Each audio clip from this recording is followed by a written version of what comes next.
Hello मेरे dear student, welcome back my YouTube channel potential study IQ। कैसे हैं आप लोग? उम्मीद है बहुत अच्छे होंगे और अपनी तैयारी अच्छी तरह से कर रहे होंगे। चलिए अपना क्लास कंटिन्यू करते हैं और हम लोग आज पढ़ेंगे क्लास 10th का MCQ वो भी फिजिक्स का। पूरी कंप्लीट करेंगे हम लोग क्वेश्चन, पूरा ऑब्जेक्टिव जितना पूछ रखा है टोटल क्वेश्चन का ऑब्जेक्टिव PDF के सहित आपको मिलेगा, आंसर सहित आपको मिलेगा। ठीक है, यदि वीडियो आपको अच्छा लगे तो लाइक करना नहीं भूलिएगा, शेयर करना बिल्कुल ना भूलिए ताकि और भी स्टूडेंट आपकी तरह हैं जो पढ़ सकते हैं और इस एग्जाम को फोर के आना है हम लोग को। तो क्लास 10 जैसे आपको दिख रहा होगा बिहार बोर्ड स्पेशल बताया जा रहा है विज्ञान का, जो भी टारगेट फॉर एग्जाम और एग्जाम 2023। तो चलिए अपना स्टार्ट करते हैं। ऑब्जेक्टिव टाइप का अपना साइंस का क्वेश्चन जो फिजिक्स में आने वाला है तो स्टार्ट करते हैं। ठीक है ठीक है, तो सबसे पहले आपके स्क्रीन पर पहला क्वेश्चन आ रहा होगा नज़र, जिसे हम लोग क्या बोलते हैं, प्रकाश के अपवर्तन के कितने नियम हैं। तो जैसे कि इसमें आंसर तो आपको दिख गया होगा। ठीक है, तो बस पहला आंसर ही दिख रहा है और बाकी नहीं दिखेगा। तो इसका आंसर क्या होगा आप बताइएगा। बिल्कुल सही जवाब है ऑप्शन आंसर नंबर 2। क्या इसका आंसर है? तो इसका आंसर 2 है। इसे मैं यहाँ करता हूँ। ठीक है, आंसर कितना है अपना? तो 2, यानी ऑप्शन नंबर बी बिल्कुल सही जवाब है। चलिए आगे की ओर हम लोग चलते हैं और बताइएगा। फोकस पर देखिए, थोड़ा सा मैं अच्छा से कर देता हूँ। बताइएगा, देखिए फोकस यानी कि, और ये ब्लू कलर करता हूँ। फोकस पर अभिसरित करने वाला किरण पुंज परावर्तन के बाद समांतर हो जाती है किसका? तो बताइएगा ऑप्शन नंबर, अवतल दर्पण से, उत्तल दर्पण से, समतल दर्पण से, या इनमें से कोई नहीं। तो इसका बिल्कुल सही जवाब होगा क्या? तो ऑप्शन नंबर ए, जो कि बिल्कुल सही जवाब है। क्या दे रखा है? तो अवतल दर्पण। ठीक है, चलिए आगे चलते हैं हम लोग। ऑप्शन नंबर डी,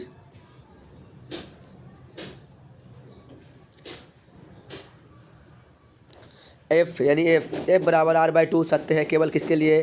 अवतल दर्पणों के लिए, या फिर उत्तल दर्पणों के लिए, या दोनों के लिए, या समतल दर्पण के लिए। तो इसका आंसर बिल्कुल सही जवाब है ए और बी दोनों के लिए, यानी कि सी ऑप्शन नंबर बिल्कुल सही जवाब है, ऑप्शन नंबर सी। ठीक है, ऑप्शन नंबर सी है, आप देख लीजिएगा। चलिए आगे देखते हैं हम लोग। तो चलिए क्वेश्चन करते हैं हम लोग और मुख्य फोकस से देखें। किसी बीम का अवतल दर्पण द्वारा बना प्रतिबिंब आभासी, सीधा तथा बीम के बड़ा पाया जाता है। वस्तु किस स्थिति पे कहाँ होनी चाहिए? इस कंडीशन में आपका जो आंसर आएगा, ठीक है, इस कंडीशन में जो आपका आंसर आएगा क्या आएगा? तो मुख्य फोकस एवं वक्रता केंद्र के बीच होना चाहिए। वक्रता केंद्र पर होगा, या वक्रता केंद्र से परे होगा, या दर्पण के ध्रुव तथा मुख्य फोकस के बीच होना चाहिए। तो बिल्कुल सही जवाब है ऑप्शन नंबर डी, बिल्कुल सही है। चलिए आगे चलते हैं, ऑप्शन नंबर आगे देखते हैं हम लोग।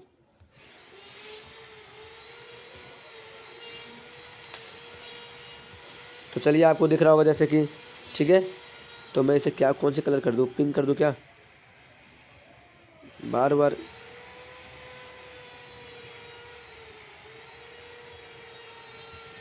चलिए हरा करता हूँ। चलिए आगे देखते हैं। दर्पण की चौड़ाई को दर्पण का कहा जाता है, क्या कहा जाता है? खुद ही बताइए। दर्पण की चौड़ाई को दर्पण को कहा जाता है। फोकस, द्वारक, ध्रुव और इनमें से कोई नहीं। तो ऑप्शन नंबर बताइएगा क्या होगा? तो बिल्कुल सही जवाब है द्वारक है, जो कि ऑप्शन नंबर बी होगा सही जवाब। चलिए आगे बढ़ते हैं हम लोग क्वेश्चन की ओर। यदि वीडियो आपको यहाँ तक अच्छा लग रहा है तो लाइक करिएगा, शेयर करना नहीं भूलिएगा। ठीक है, चलिए क्वेश्चन नंबर 6 आपके नज़रों के सामने है और इसका उत्तर बताने की कोशिश करिएगा। ठीक है, किस दर्पण द्वारा किसी दर्पण या चिकने सतह पर प्रकाश की किरण आपतित होने पर परावर्तित होती है? नियमिति द्वारा, अनियमिति से, या भी दोनों से? तो बिल्कुल सही जवाब है ऑप्शन नंबर ए, नियमिति द्वारा है। इसका आंसर है नियमिति द्वारा। ठीक है, क्या है? तो नियमिति द्वारा। देखिए दोस्तों, यदि आप बोर्ड 2023 का एग्जाम देने वाले हैं तो बिल्कुल आपके लिए सबसे बेस्ट है, से बता रहे हैं। आप चाहे तो बिल्कुल स्क्रीनशॉट लीजिए, चाहे क्वेश्चन नोट करिए, या फिर इसी की वीडियो को दोबारा से पढ़ लीजिए। आप मैं यकीन करिए पूरा बोर्ड में लग ही जाएगा पूरा क्वेश्चन। ठीक है, चलिए आगे देखते हैं हम लोग।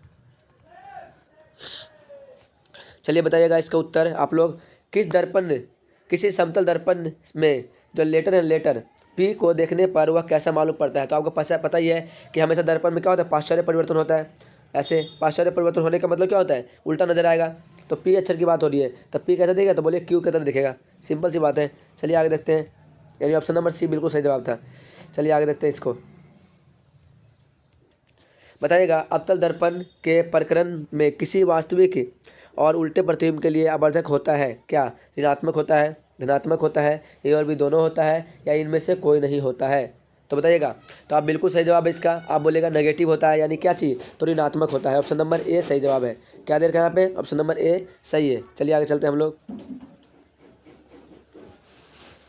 चलिए, अवतल दर्पण में दिख रहा है क्या, अवतल दर्पण में आभासी और सीधा प्रतिबिंब के लिए आवर्धित होते हैं क्या, तो ऋणात्मक, धनात्मक, यह भी दोनों, या इनमें से कोई नहीं।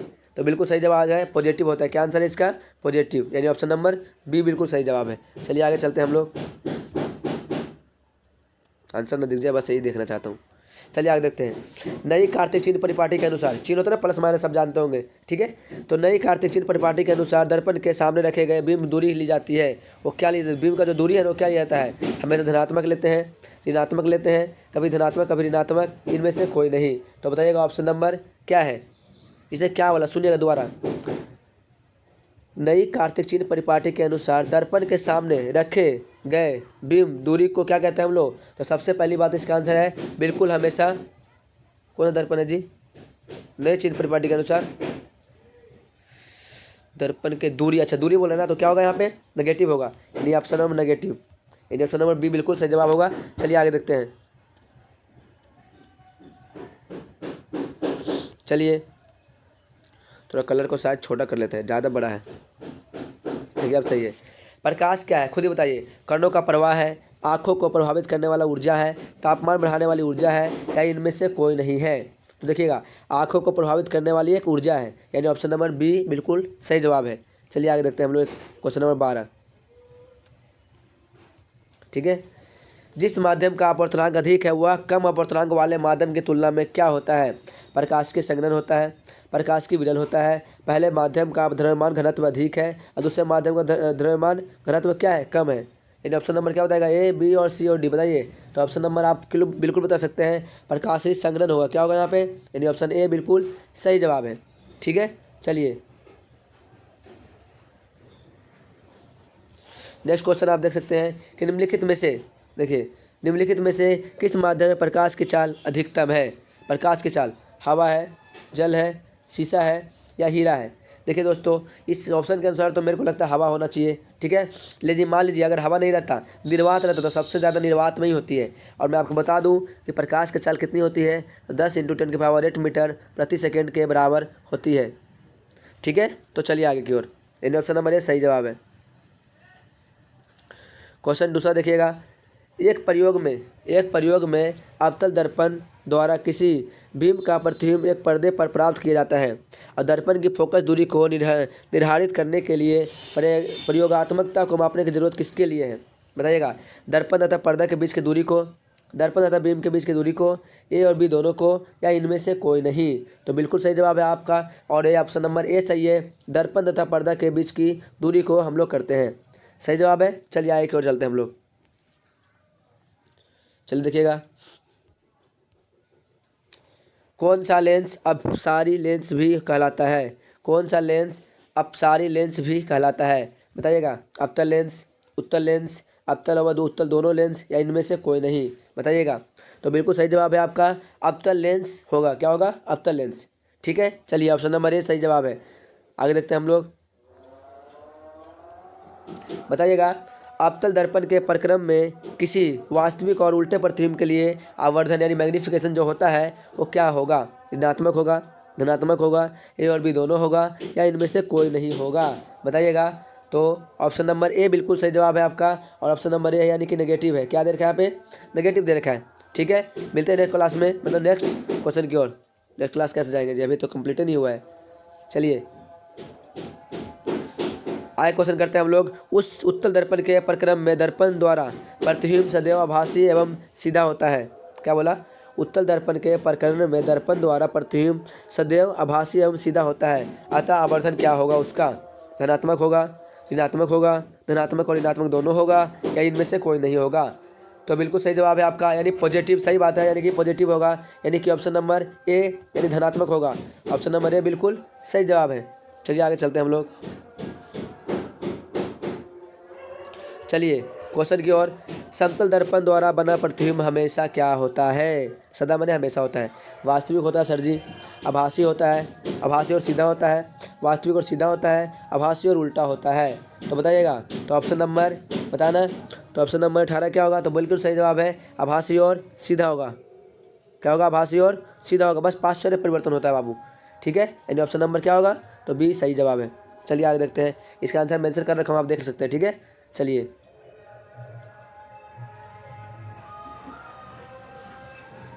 चलिए समतल दर्पण में किस प्रकार के प्रतिबिंब बनते हैं? अभी तो था। समतल दर्पण में किस प्रकार का प्रतिबिंब बनता है? वास्तविक प्रतिबिंब, आभासी प्रतिबिंब, दोनों प्रतिबिंब, यानी इनमें से कोई नहीं बनता है। बताइएगा। तो ऑप्शन नंबर बी है बिल्कुल सही जवाब, आभासी प्रतिबिंब बनेगा। कैसा बनेगा ये? आभासी प्रतिबिंब बनेगा। ठीक है, चलिए आगे चलते हैं हम लोग क्वेश्चन की ओर। क्वेश्चन नंबर 20, जो कि 20 पे हम लोग आ चुके हैं। और क्या बताया जा रहा है? किस दर्पण का उपयोग सामान्य वाहनों का पाश्चर्य दृश्य के रूप में किया जाता है? पाश्चर्य दृश्य का मतलब होता है पीछे देखने वाला दृश्य के रूप में किया जाता है। समतल दर्पण, अवतल दर्पण, उत्तल दर्पण, या इनमें से कोई नहीं? चलिए बताइएगा। तो आप बिल्कुल बताइएगा, इसका उपयोग होता है उत्तल दर्पणों का प्रयोग किया जाता है, यानी ऑप्शन नंबर सी बिल्कुल सही जवाब है। ठीक है, सी आंसर बिल्कुल सही है। चलिए आगे देखते हैं हम लोग क्वेश्चन देखते हैं आगे। नेक्स्ट क्वेश्चन, किसी दर्पण से आप कितनी दूरी किसी दर्पण से आप कितनी ही दूरी पर खड़े हो, सॉरी ऐसा बोल रहा है, पर दोबारा पढ़ता हूँ। किसी दर्पण से आप कितनी दूरी पर खड़े हो, आपका प्रतिबिंब सदैव मैंने हमेशा सीधा प्रतीत होता है। सम्मत दर्पण कौन सा हो सकता है? केवल समतल, केवल अवतल, केवल उत्तल, या तो समतल या तो उत्तल? तो बताइएगा। ऑप्शन नंबर डी बिल्कुल सही जवाब है। या तो समतल हो सकता है, या फिर क्या हो सकता है? उत्तल हो सकता है, क्योंकि उत्तल में भी तुम्हारा सीधा ही प्रतिबिंब बनता है, लेकिन छोटा बनता है। ठीक है, तो खाली सीधा की बात कर रहा है, कि तुम्हारा बड़ा छोटा की बात कर रहा है। चलिए क्वेश्चन आगे देखते हैं। उत्तल दर्पण में किस प्रकार का प्रतिबिंब बनता है? वास्तविक प्रतिबिंब, आभासी प्रतिबिंब, वास्तविक तथा आभासी दोनों बनता है, इनमें से कोई नहीं बनता है। बताइएगा। तो 22 का ऑप्शन नंबर बताइए क्या होगा? तो बिल्कुल सही जवाब है आपका, आभासी प्रतिबिंब बनने वाला है। कैसा बनेगा? आभासी प्रतिबिंब, यानी ऑप्शन नंबर बी बिल्कुल सही जवाब है। ठीक है, चलिए आगे चलते हैं। चलिए दोस्तों, तो क्वेश्चन इसका जवाब दीजिएगा आप लोग। दाढ़ी बनाने के लिए प्रयुक्त गोले दर्पण में सीधे प्रतिबिंब प्राप्त करने के लिए चेहरे को रखना चाहिए, कहाँ पे रखेंगे? वक्रता केंद्र पर रखेंगे, वक्रता केंद्र से बाहर रखेंगे, वक्रता केंद्र और मुख्य फोकस के बीच रखेंगे, या नन इनमें से कोई नहीं? बताइएगा इसका आंसर। तो बिल्कुल सही जवाब है। क्या बताया जा रहा है यहाँ पे? ठीक है, तो आप लोग इसका उत्तर बताइए। चलिए, तो इनमें से कोई नहीं, यानी बाबू सही बात है, इनमें से कोई नहीं होगा। ठीक है, चलिए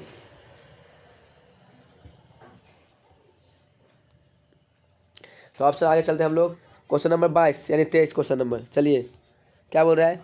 वास्तविक वस्तु का हमेशा सीधा प्रतिबिंब बनाने का वाला दर्पण होता है क्या? क्या बोल रहा है सुनिएगा क्वेश्चन, साफ साफ बोल रहा है अच्छी तरह से। वास्तविक वस्तु का हमेशा सीधा प्रतिबिंब बनाने वाला दर्पण को क्या कहा जाता है?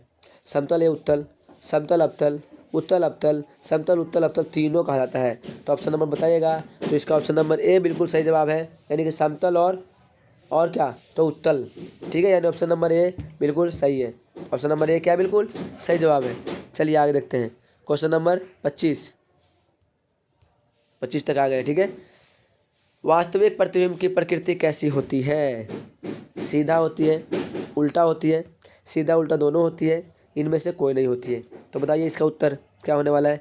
तो बताइए जल्दी सुकून। ऑप्शन नंबर बी बिल्कुल सही जवाब है, यानी कि उल्टी होती है। कैसा होता है? उल्टा, यानी ऑप्शन नंबर बी बिल्कुल सही जवाब है। चलिए आगे देखते हैं। आप लोग का उत्तर बहुत अच्छा आ रहा है। चलिए आगे देखते हैं। दाढ़ी बनाने में किस प्रकार के दर्पणों का प्रयोग किया जाता है? दाढ़ी बनाने में किस प्रकार का प्रयोग किया जाता है? दाढ़ी बनाने में किस प्रकार के दर्पणों का प्रयोग किया जाता है? अवतल, उत्तल, समतल, इनमें से कोई नहीं? तो बिल्कुल सही जवाब है आपका। ये जो उत्तर हो, इसका जो उत्तर है वो तुम्हारा अवतल दर्पण है। कैसा दर्पण है? तो अवतल दर्पण दे रखा है। ठीक है, चलिए आगे देखते हैं। ऑप्शन नंबर ए बिल्कुल सही जवाब है। ठीक ना, चलिए देखिए क्वेश्चन नंबर बी, मतलब 27 20 सेंटीमीटर फोकस दूरी वाले अवतल दर्पण को सूर्य के सामने रखा जाता है, तो परिवर्धन अक्ष पर एक खास बिंदु पर कागज का करता जल उठता है। तो इस बिंदु की दूरी क्या हो रहा है यहाँ पे? उस बिंदु की दूरी दर्पण से कितनी होगी? देखिए यार 20 सेंटीमीटर बोल रहा है। क्या बोल रहे हैं यहाँ पे? 20 सेंटीमीटर बोला जा रहा है। तो क्या बोला रहा है, देखिए 20 सेंटीमीटर फोकस दूरी वाले अवतल दर्पण के सूर्य प्रकाश के सामने रखा जाता है। परिवर्तन अक्ष पर एक खास बिंदु पर कागज का करतान उतना ही करतान जल उठता है, उस बिंदु की दूरी दर्पण से होगी। तो अगर ऐसा बात है तो उसका दूरी 20 सेंटीमीटर ही होना चाहिए। क्या होना चाहिए, 20 सेंटीमीटर, जो कि ऑप्शन नंबर ए बिल्कुल सही जवाब होना चाहिए। चलिए देखते हैं, आप लोग भी देख लीजिएगा, ऑप्शन नंबर ए यानी 20 सेंटीमीटर ही होगा। ठीक है, चलिए आगे देखते हैं। गोलीय दर्पण की वक्रता त्रिज्या अगर 40 सेंटीमीटर है तो उसका फोकस दूरी आधी हो जाती है, यानी कितनी हो जाएगी, तो 20 हो जाएगी, यानी ऑप्शन नंबर 28 का क्या होगा, तो बिल्कुल सही जवाब है सी आंसर होने वाला है। क्या होने वाला है, सी। चलिए आंसर नहीं दिखाने का, आंसर देखेगा तो फिर तो दिक्कत हो जाएगा ना जी। देखिए, मुख्य अक्ष दर्पण के ध्रुव पर है, मुख्य अक्ष दर्पण के ध्रुवों पर है, अभिलंब है। बताइए, मुख्य अक्ष दर्पण के ध्रुव पर है, अभिलंब है, 45 डिग्री के कोण पर झुका हुआ है, 180 डिग्री कोण पर झुका हुआ है, या फिर 135 डिग्री कोण पे झुका हुआ है। तो आप खुद ही बता सकते हैं कि अभिलंब मैंने 90 डिग्री होता है और 90 डिग्री कोण पर ही झुका रहता है। समझ में आया क्या। चलिए ऑप्शन नंबर 29 हो गया, और क्वेश्चन नंबर 30 देखिए क्या बोला रहा है। एक अवतल दर्पण में वस्तु की स्थिति ध्रुव और फोकस के बीच है, तो उसका प्रतिबिंब कहाँ बनेगा, बताइएगा, मतलब कैसा बनेगा। तो उसका प्रतिबिंब वास्तविक बनेगा कि बड़ा बनेगा। ठीक है, उत्तर मत देखिए, उत्तर नहीं, वास्तविक और बड़ा, वास्तविक और छोटा, काल्पनिक और छोटा, या काल्पनिक और बड़ा बनेगा। तो ऑप्शन नंबर डी बिल्कुल सही जवाब होना चाहिए, काल्पनिक और बड़ा बनेगा। ठीक है, चलिए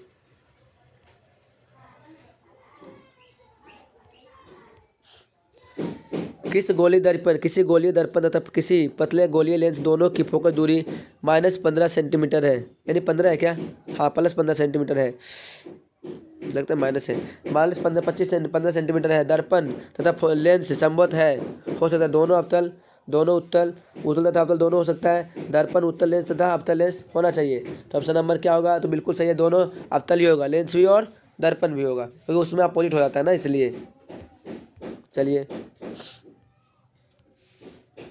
मुख्य अक्ष के समांतर चलने वाली प्रकाश की किरण अवतल दर्पण से परावर्तन के बाद मुख्य अक्ष के एक बिंदु से होकर गुजरती है। अब इस बिंदु को दर्पण को क्या कहा जाता है, वक्रता केंद्र क्यों कहते हैं, प्रकाश के केंद्र कहते हैं, फोकस कहते हैं, इनमें से कोई नहीं कहते हैं। ऑप्शन नंबर बताइएगा, तो बिल्कुल सही जवाब है आपका फोकस कहते हैं। क्या कहते हैं उसको, फोकस कहते हैं, यानी ऑप्शन नंबर सी बिल्कुल सही जवाब है, ऑप्शन नंबर सी। चलिए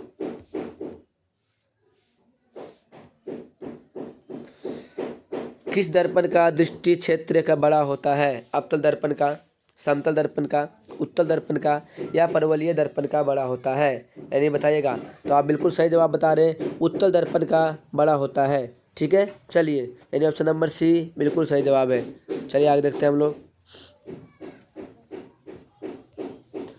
गोलीय दर्पण की फोकस दूरी उसका वक्रता त्रिज्या की क्या होती है, फोकस दूरी बताइए। गोलीय दर्पण की फोकस दूरी से वक्रता त्रिज्या की आधी होती है, क्या होती है, आधी होनी चाहिए, यानी 34 का ऑप्शन नंबर बी बिल्कुल सही जवाब है, आधी हो जाती है। ठीक है, आधी यानी हाफ हो जाती है, क्या होती है यहाँ पे, हाफ। चलिए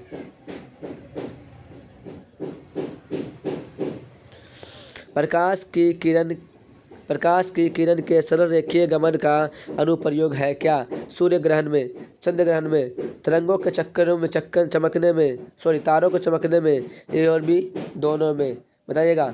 तो बाबू इसका आंसर बिल्कुल सही जवाब है, ए और बी दोनों में होगा, क्योंकि सूर्य ग्रहण में भी होगा और चंद्र ग्रहण में भी होगा। चलिए आगे देखते हैं, क्वेश्चन नंबर 36। किसी वस्तु की छाया तभी बन सकती है जब प्रकाश की किरण गमन करेगी। किसी वस्तु की छाया तभी बन सकती है जब प्रकाश की किरण गमन करेगी, कहाँ, सीधी रेखा में, टेढ़ी मेढ़ी रेखा में, किसी भी दिशा में, या इनमें से कोई नहीं। तो बताइएगा, तो आप बताइएगा सीधी रेखा में गमन करने से बनती है। ठीक है, यानी ऑप्शन नंबर ए बिल्कुल सही जवाब है। चलिए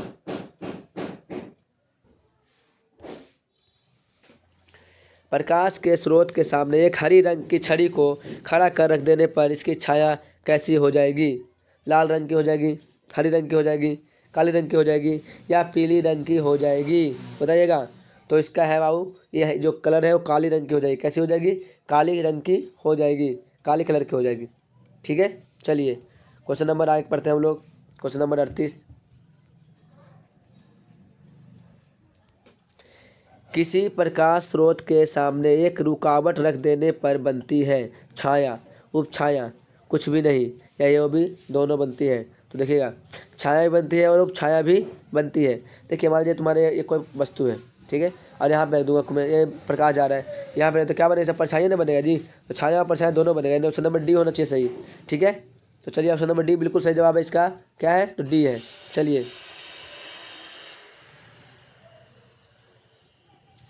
क्वेश्चन आगे देखते हैं। प्रकाश स्रोत के सामने एक गेंद को रखने पर उसकी छाया कैसे बनती है? ठोस, गोल, वृत्ताकार, त्रिभुजाकार या चौकोर बनती है, बताइएगा। तो ऑप्शन नंबर है वृत्ताकार, क्या बनेगा, तो वृत्ताकार का निर्माण करेगा। चलिए क्वेश्चन नंबर आगे देखते हैं 40। हम लोग 40 नंबर क्वेश्चन पे आ चुके हैं, ठीक ना। चलिए, दृष्टि के भौतिक अनुभवों को कहा जाता है क्या? प्रकाश, ध्वनि, तरंगे या इनमें से कोई नहीं कहा जाता है। तो ऑप्शन नंबर ए, भौतिक अनुभूति को हम लोग बोलते हैं प्रकाश बोलते हैं, यानी ऑप्शन नंबर ए बिल्कुल सही जवाब है। वीडियो आगे यहाँ तक आपको अच्छा लग रहा है तो लाइक करना नहीं भूलिएगा दोस्तों, शेयर करना बिल्कुल ही नहीं भूलें ताकि और भी स्टूडेंट पढ़ सकते हैं, ठीक है। आप वीडियो को बिल्कुल लास्ट में देखते रहिएगा ताकि आपको समझ में अच्छी तरह से आ जाए। आप पेपर में 4 का आना इस बार क्वेश्चन को, ठीक है।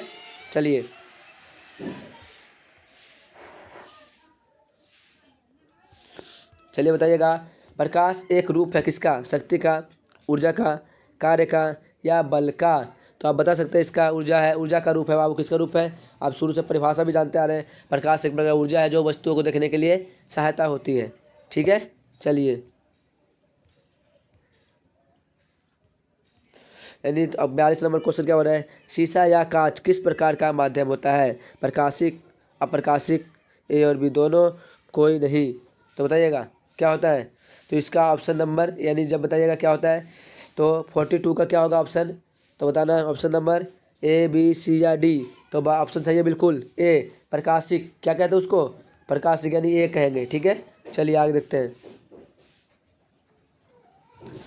बताइएगा इसका उत्तर। किसी माध्यम में प्रकाश की किरण माध्यम को कणों को क्या कहते हैं?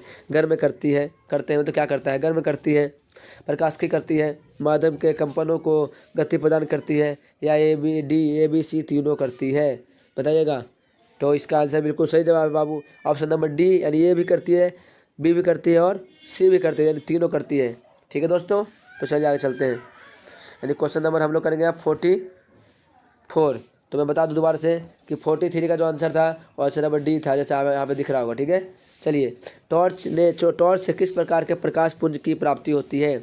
समांतर प्रकाश पुंज, अप्रसृत प्रकाश पुंज, संश्रित प्रकाश पुंज या सभी उत्तर सही है, बताइएगा। मतलब इनमें से सभी सही है, बताइएगा। 44 का आंसर क्या होगा? तो बिल्कुल सही जवाब है बाबू, असंतरित प्रकाश पुंज का निर्माण करती है, असंतरित, ऑप्शन नंबर सी बिल्कुल सही जवाब है। चलिए 45 क्वेश्चन आ गए हम लोग। 45 क्वेश्चन पे थोड़ा सा और ही दूरी है मंजिल, ठीक है। अब बस खत्म होने वाला ही है, अब वीडियो को लास्ट तक बंद रहिएगा, ठीक ना। फोकस पर अभिसरित यानी कन्वर्ज जिसे बोलते हैं, कन्वर्ज करने वाला किरण पुंज अपवर्तन के बाद समांतर किरण पुंज में बदल जाता है और लेंस का नाम दे दो। कौन सा लेंस का नाम है? तो अवतल दर्पण से है, उत्तल दर्पण से है, या दोनों से है, या इनमें से कोई नहीं है। तो बिल्कुल सही जवाब है इसका उत्तल दर्पण, दर्पण तो है भी नहीं जी, उत्तल लेंस से है। क्या होगा? उत्तल लेंस से होगा, ठीक है। चलिए क्वेश्चन नंबर 46 हम लोग देखते हैं क्या बताया जा रहा है 46 में। चलिए, आवर्धन एम या ऋणात्मकता मान बताता है कि वस्तु के सापेक्ष प्रतिबिंब उल्टा है, वस्तु के सापेक्ष प्रतिबिंब सीधा है, वस्तु से प्रतिबिंब छोटा है, या वस्तु से प्रतिबिंब क्या होता है? बड़ा है। तो बताइएगा इसका आंसर बिल्कुल सही जवाब है सबका, और ये है ऑप्शन नंबर ए, यानी वस्तु के सापेक्ष प्रतिबिंब उल्टा होता है, ठीक है दोस्तों। चलिए 47 क्वेश्चन है और इसके बारे में हम लोग चर्चा करेंगे, देखिएगा। तो प्रकाश तरंग किस प्रकार की तरंगे होती है? प्रकाश तरंग किस प्रकार की तरंगे होती है, बताइएगा। विद्युत चुंबकीय तरंग होता है, कोई तरंग नहीं होता है, इनमें से कोई नहीं, ठीक है, इनमें से कोई नहीं। तो बताइएगा इसका 47 का आंसर बिल्कुल सही जवाब है, विद्युत चुंबकीय तरंगे होती है, ठीक है। तो ऑप्शन नंबर बी बिल्कुल सही जवाब है। चलिए आगे की ओर चलते हैं, 48 क्वेश्चन पे हम लोग आ चुके हैं, और थोड़ा और धैर्य बना के रखिए, ठीक है। प्रकाश तरंग के गमन के लिए किस प्रकार के माध्यम की आवश्यकता होती है? 48, द्रव्यमान माध्यम, किसी प्रकार के माध्यम नहीं चाहिए, ए और बी दोनों चाहिए, इनमें से कोई नहीं चाहिए। तो भाई इसको देखो, प्रकाश को ट्रेवल करने के लिए कोई माध्यम की जरूरत नहीं पड़ती है, इसलिए इसका आंसर होना चाहिए बिल्कुल सही जवाब बी। क्या होगा इसका आंसर? बिल्कुल सही जवाब है जो कि बी होना चाहिए। ठीक है, चलिए आगे चलते हैं। 49 क्वेश्चन, क्या पढ़े हम लोग? 49 क्वेश्चन। चलिए, प्रकाश का तरंगदैर्घ्य अन्य बाधाओं की तुलना में होती क्या है? बहुत छोटा, बहुत बड़ा, समान, इनमें से कोई नहीं। तो बताइएगा 49 का। तो बिल्कुल सही जवाब है आप लोग का, बहुत छोटा होता है सर, और बिल्कुल सही जवाब है, यानी ऑप्शन नंबर ए बिल्कुल सही है। ठीक है, चलिए आगे देखते हैं हम लोग। प्रकाश की चाल निम्नलिखित में क्या होता है? एक समान, भिन्न भिन्न होती है, ए और बी दोनों होता है, या इनमें से कोई नहीं होता है? बताइएगा दोस्तों। तो 50 का ऑप्शन नंबर बी बिल्कुल सही जवाब है, भिन्न भिन्न होता है। तो दोस्तों आज का वीडियो यहीं रहेगा।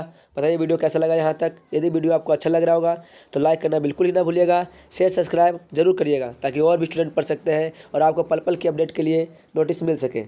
ठीक है, मिलते हैं नेक्स्ट क्लास में। और यदि आप चैनल सब्सक्राइब नहीं कर रहे हैं तो कर लीजिएगा। ठीक है, तो आपको नोटिस मिल जाए। ओके दोस्तों, तो चलते हैं, मिलते हैं नेक्स्ट क्लास में। तब तक के लिए बाय। आप स्क्रीनशॉट ले लीजिएगा या नोट कर लीजिएगा। ओके दोस्तों, ठीक है, बाय।